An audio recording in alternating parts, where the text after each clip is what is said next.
গত শনিবার সরস্বতী পুজোর আগের দিন আকাশটা ঘুম থেকে উঠেই দেখি এরকম মেঘলা, বেশ কিছুদিন এরকম মেঘলা চলছে, একদম ভালো লাগছে না। নিরামিষ রান্না হয় শনিবারে বলে অনেক দিন ধরে ভাবছিলাম একটু শিমের দানার ডাল তৈরি করব। এটা আগেও করেছিলাম, আজকে ভাবলাম যে একটু হাতে সময় পাওয়া গেছে, যেহেতু আরনের স্কুল নেই সেহেতু মায়েদের তো প্রচুর সময়।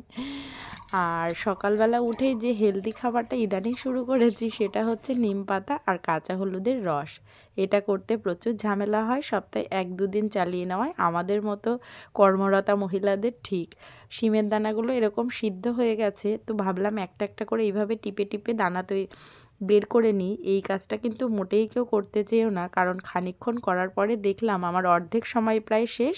এদিকে আমাদের রান্না অর্ধেকও হয়নি, যত সময়ে আমার কাজটা হয়ে যায় সেটা হয়নি। এদিকে ওমসোনাকে সকালে ব্রেকফাস্ট করিয়ে দিয়েছি আর একটুখানি শিমের দানা ওর মুখে দিয়ে দিলাম।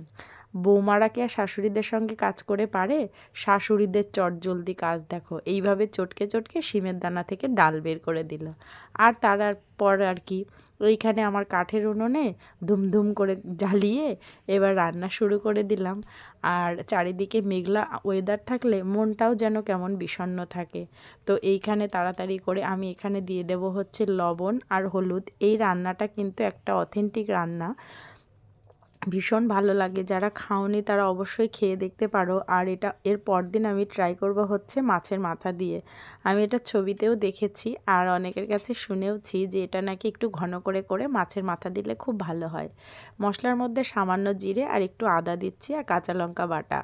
আর অনেকেই হয়তো জানো না, আমি এখনও পর্যন্ত শিল নোড়াই আর কি বাটা মশলাটাই ব্যবহার করি। ফোড়নের জন্য এখানে আমি দিয়ে দিচ্ছি হচ্ছে সর্ষের তেল, আর সেই সঙ্গে শুকনো লঙ্কা, তেজপাতা আর একটু পাঁচফোড়ন।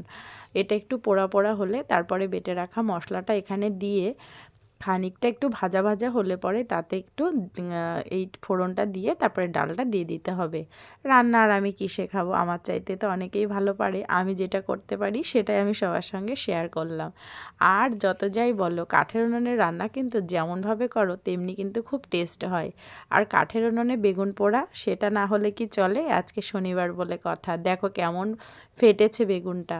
তো এইখানে আমার আরও অন্যান্য রান্নাগুলো হয়ে গেছে। শিমের দানা দিয়ে ডাল, অংশনার জন্য খিচুড়ি হবে সেই দিকে জোগাড়, আর একটা সবজি করেছি পালং শাকের। শীতকাল বলে কথা, আমার উঠোনে নিজের হাতে লাগানো পালং শাকের ডাঁটার আজকে একটা চচ্চড়ি রান্না করছি।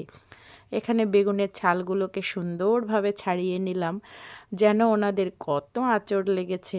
আর এইখানে মাখিয়ে নিচ্ছি। আর ওই যে শিম বাটা না, শিমের দানা সেদ্ধ, সেটাই একটুখানি রেখে দিয়েছিলাম। এই নিয়ে পঞ্চব্যঞ্জনের থালি সাজিয়ে দিলাম।